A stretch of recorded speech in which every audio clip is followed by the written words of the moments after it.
Hello my YouTube family, আশা করছি সবাই খুব ভালো আছে আর আমিও ভীষণ ভালো আছি। তো আজকে আমি শেয়ার করব তোমাদের সাথে আমার মালদার যে রেন্টেড হাউস 2 BHK হাউস, সেটার হোম ট্যুর যেমনটা কোচবিহারে আমি করেছিলাম। তো সেরকমই একটা সিমিলার ভিডিও আজকে আমি তোমাদের সাথে শেয়ার করতে যাচ্ছি। আর হ্যাঁ, ভিডিওটা শুরু থেকে শুরু করে শেষ অবধি স্কিপ না করে পুরোটা দেখো। আর ভিডিওটা ভালো লাগলে অবশ্যই লাইক করো, আর কেমন লাগলো সেটা কমেন্ট করে আমাকে অবশ্যই জানিও। আমরা থাকি দোতলায়, তো সেই জন্য একটু নিচ থেকে উপরে উঠছি এখন। আর উঠে প্রথমেই দেখো দুটো দরজা মিলেই আমার ঘর। তো এই দরজাটা বাঁ দিকেরটা অলওয়েজ বন্ধই থাকে, আমরা ডান দিকেরটা দিয়ে যাতায়াত করি। তো এখানে ফার্স্ট রুম আমাদের, তো সেটা পরে দেখাচ্ছি। চলে যাচ্ছি ব্যালকনিতে। তো এখানে মোটামুটি একটা মিডিয়াম সাইজের ব্যালকনি রয়েছে, আর একদম রাস্তার ধারেই ঘরটা। তো এটা হচ্ছে খুব প্লাস পয়েন্ট, কোনো কিছু নেওয়ার জন্য, খুব আর্জেন্ট কিছু নেওয়ার জন্য বাইরে যেতে হয় না, এখান থেকেই পাওয়া যায়। আর অবসর সময় ব্যালকনিতেও বসতে পারি। আর আমি ঘর মুছে স্টিকগুলোকে এই বাইরের দিকটাতেই রাখি। আর ঘরেই দেখো ঢুকেই লেফট সাইডে রয়েছে আমাদের গুরুদেবের ফটো। তো ওখানে একটা র্যাক করে দিয়েছি, ওখানেই পুজোর সব জিনিসপত্র রাখি। তারপরে ওই সাইডে একটা এক্সট্রা র্যাক রয়েছে, যেটার মধ্যে এই ট্যাব, তারপর ফোনের চার্জার, এইসব কিছুকে রাখা। আর ওই দেওয়ালটার কাহিনী কিন্তু একটু অন্যরকম। ওই দেওয়ালে অ্যাকচুয়ালি জানলা ছিল, তো ওই জানলাটাতে আমি দুটো পর্দা টাঙিয়ে নিয়েছি, যাতে করে কিনা ওইটাকে আমি আমার মেন চ্যানেলের ব্যাকগ্রাউন্ড হিসাবে ইউজ করতে পারি। আর পাশে যেহেতু একটা থাক রয়েছে, তো ওই থাকে আমার সমস্ত সাজগোজের জিনিস, কসমেটিক্স, ওই সব কিছু রেখেছি। আর এখানে দেখো লাল একটা ট্রাঙ্ক আছে, যেটার মধ্যে আমার সব বই খাতা রাখা আছে।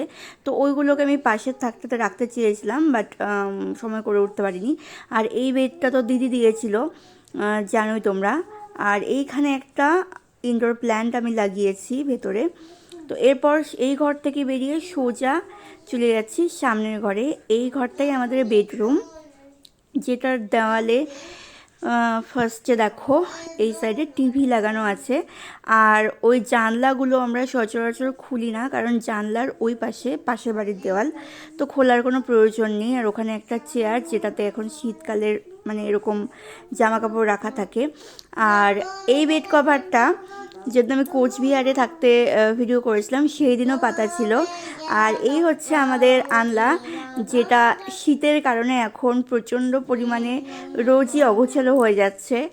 আর এইটা হচ্ছে এখানকার সব থেকে বড় প্লাস পয়েন্ট, এই থাকগুলো। এই থাকে মোটামুটি অনেক জিনিসপত্র ধরেছে। আর নিচে রেখেছি আমরা ট্রলি ব্যাগ। আর এই ডান সাইডে রিওর একটা ব্যাগ রয়েছে, ওইটাতে সব রিওর জামা কাপড় রয়েছে। আর নিচে এখানে দেখো এই সাইডটাতে হচ্ছে আমাদের ভাঙাচোরা আলমারি। আর এখানে রয়েছে রিওর সাইকেল। যদিও ঘরটা বেশ বড় না, কিন্তু খুব সুন্দর। আর এই ঘরে একমাত্র এই ডান দিকের জানলাটাই খোলা যায়, ওই পাশে একটুখানি গাছপালা রয়েছে। আর এই দিকের জানলা খুললেই পাশের বাড়ি, তো সেই জন্য ঘরের মধ্যেও দিনের বেলায় এভাবে আলো জ্বালিয়ে রাখতে হয়। আর ওই ঘরটাতে পর্যাপ্ত পরিমাণে আলো পাওয়া যায়। এবার চলে আসছি কিচেনে। এই কিচেনের স্পেসটা কিন্তু বেশ বড়। তো লেফট সাইড থেকে দেখানো শুরু করি নাকি। লেফটে আমি রেখেছি একটা লাকি ব্যাম্বো ট্রি, যেটা নাকি কিচেনে রাখা খুব ভালো। তো সেই জন্যই কয়েকদিন আগে একটা গ্রুপ থেকে অর্ডার করে এই গাছটা কিনেছিলাম। আর এই চেয়ারটাতে রেখেছি মিক্সি, কারণ এই রান্নাঘরে মিক্সি রাখার অন্য কোনো জায়গা নেই। আর এখানে রয়েছে আমাদের বেসিন আর সেই পরিচিত আয়না। আর এটা হচ্ছে কিচেনের মেন অংশ, যেখানে রয়েছে ওভেন রাখার জায়গা। আর এখানেই এক সাইডে আমি জলের ঢোপ রাখার জন্য ডিসপেন্সার রেখেছি। আর ওইখানে রয়েছে সিঙ্ক, তো সিঙ্কের একবারে ওপরেই আমি বাসন রাখার র্যাকটাকে সেট করে নিয়েছি। আর এইদিকে জানলাটা একটু রান্নার সময় খুলি, বাদবাকি সময় বন্ধ হয়ে থাকে। আর এখানে এই থাকটা থাকার ফলে অনেক সুবিধা হয়েছে, সব জিনিস এই থাকেই এঁটে গেছে। আর ওপরের সাইডে রয়েছে এরকম একটা শেলফ, যেটাতে জিনিস রাখলেই রাখা যাবে, বাট এখনও সেরকম কিছু রাখার প্রয়োজন হয়নি। আর এই সাইডে রেখেছি আমাদের ফ্রিজটাকে আর টুকটাক জিনিসপত্র।